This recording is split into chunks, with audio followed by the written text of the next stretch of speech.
ভালোবাসা মানেই কাছে থাকা নয়, ভালোবাসা মানে অনুভবে বেঁচে থাকা। শুধু দেখা বা কথা নয়, ভালোবাসা হয় নিঃশব্দে, নিঃস্বার্থে, দূরত্বে। যে ভালোবাসায় প্রত্যাশা কম, সে ভালোবাসায় আঘাতও কম হয়। খোঁজ না নিলেও মন তো জানে কে আজও হৃদয়ের একমাত্র ঠিকানা। ভালোবাসলে যদি সব কিছু চাইতেই হয়, তবে সেটা চাওয়াই বেশি, ভালোবাসা কম।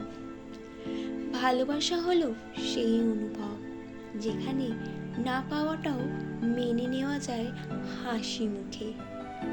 যদি ভালোবাসা শুধু ভালো মুহূর্তের হয়, তবে কঠিন সময়ে কি থাকবে? যে মন্দকে ভালোবাসতে পারে, ভালোবাসা শুধুই তার জন্য।